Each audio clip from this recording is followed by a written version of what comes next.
interesting enough, Mike, we brought you out here on this Friday. Thank you for joining us. Of course. Early in the morning, as always, because some council members are taking a trip to Paris. Yeah. What are they doing that for? So I'm sure your viewers are aware that there's a big climate summit going on in Paris. They're expecting some major breakthroughs in terms of agreements on climate legislation across the globe. Right. And the mayor felt like it was important for him to be there, as did Councilmember Leslie Poole and Travis County Commissioner Bridget Shea. Okay. The mayor, we reported this week, the mayor's paying his own way and will be there from the 3rd through the 7th, and was asked to go by the Conference of Mayors.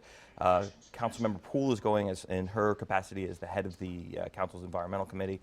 Longer name there, but I'm not going to do it on air. Sure.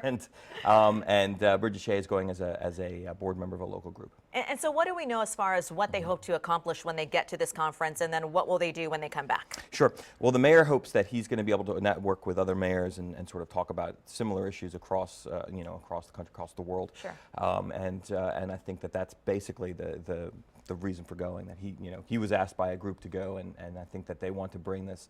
A lot of folks think of Austin as a forward-thinking place in terms of green Absolutely. technology, and I Yeah. think that he wants to share what we have here and learn what others are doing. All right. Speaking of green, Austin Energy. Yes. Made a lot of news last week because you had the head leaving, Larry, and then you also had somebody else who was stepping down. I think she's the number 2. Yeah, Cheryl in that, Mealing. Cheryl. Yeah. So what does this say about Austin Energy, and especially with all of the complaints that some people have been having when it comes to their bills? Well, I'm not sure how much the complaints play in here. It's really a very interesting situation.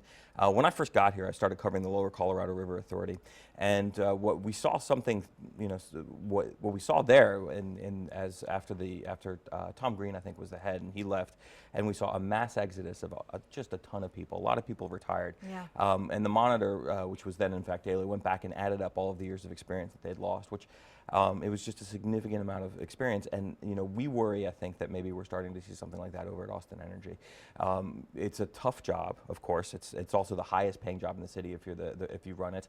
And I think that Mr. Weiss, who's from Seattle, I think got an opportunity to go do similar work back there. Cheryl is, as somebody told me, that she's one of the hottest properties, if you want to put it that way, Right. in the energy industry. And I think that there were some folks over there that were real worried that she was going to leave, and she has.